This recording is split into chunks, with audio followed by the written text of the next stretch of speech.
All right, no doubt. Now everyone's listened to a lot of house and acid house music and seen a lot of examples of equipment like the TB303 in the little clips and documentaries we've watched. So to remind you, this is the TB303. This is the thing we are going to replicate in VCV Rack and use in live. It's got two sections, really. The first section is up here. These are the knobs which allow you to control parameters for the filter and for the amplifier envelope. And then the second section we have here is the sequencer, essentially, which is all this part down here. So in Rack, you're going to need to go to the website and log in with your account. Go to the library. And we're going to download two modules that are going to replicate the two halves of that TB303. The first one is called Phrase 16 by Impromptu Audio, or Impromptu.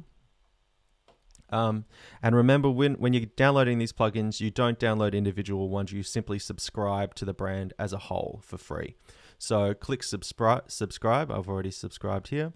And then the other one we want is a filter and amplifier envelope by Auton or Auton, the bass module. But again, subscribe to Auton or Auton, and that'll get all the modules there. Once you have subscribed, head back to Rack, log in if you haven't already. So logging in.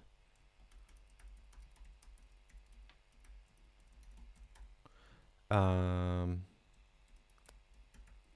of wishing I didn't log out now. Oh, remember the password. Fantastic.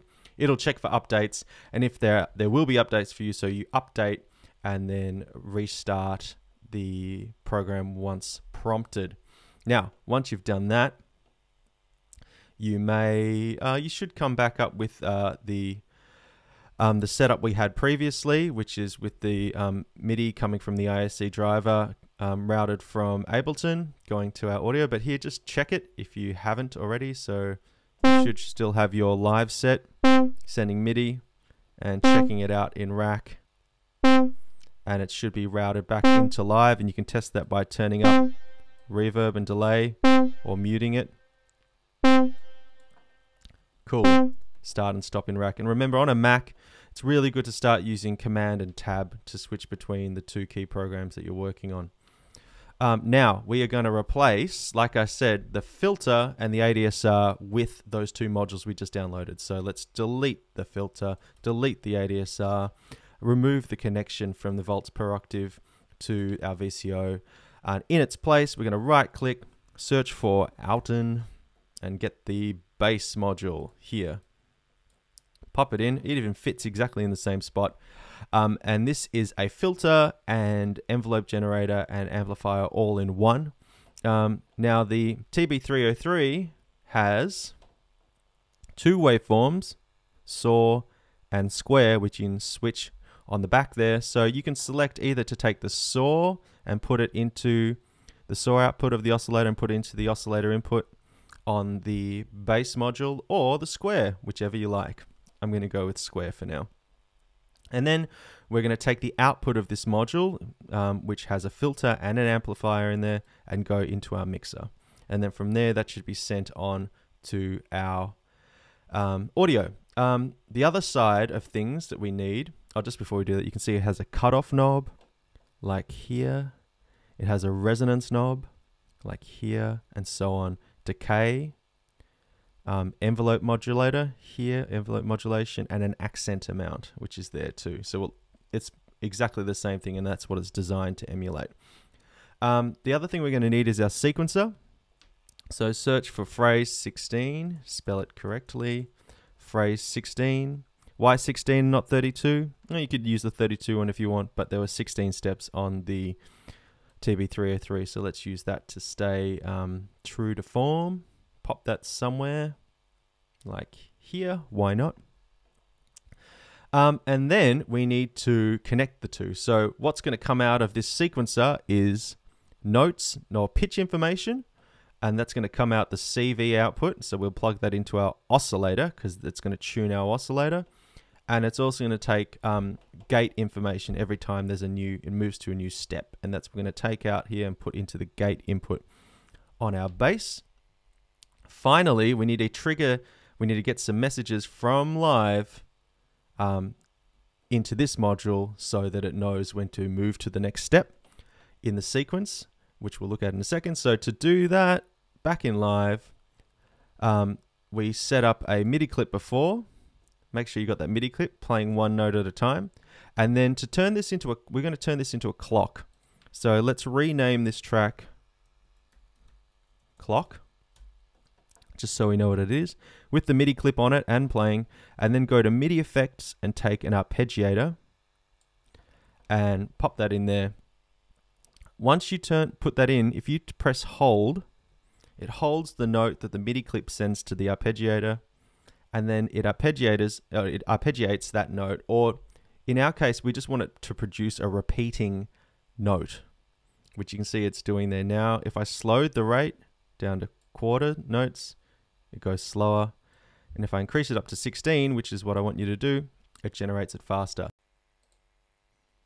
Okay, once you've done that, we're going to make sure it's running.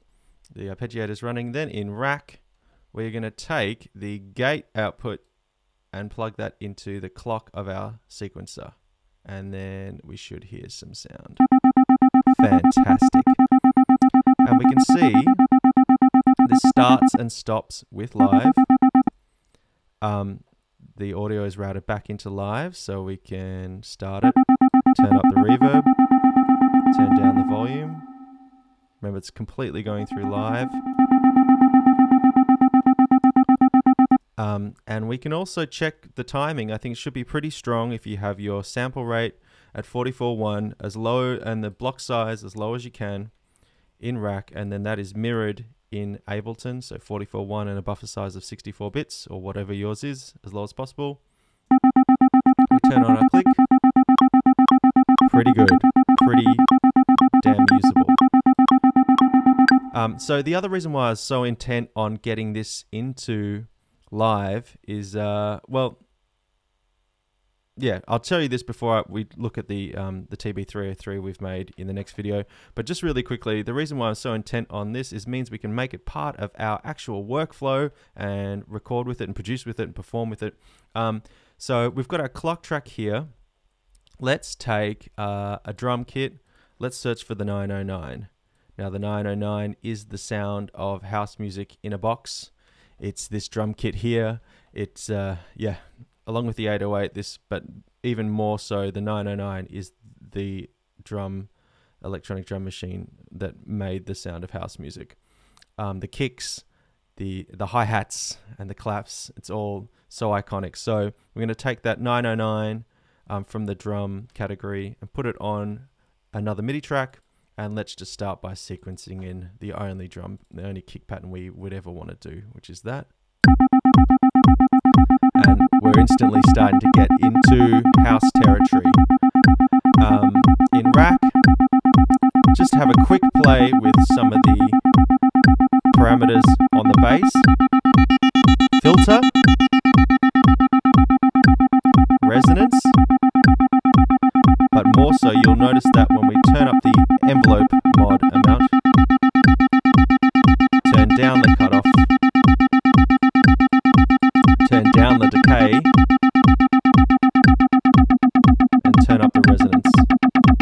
Now, this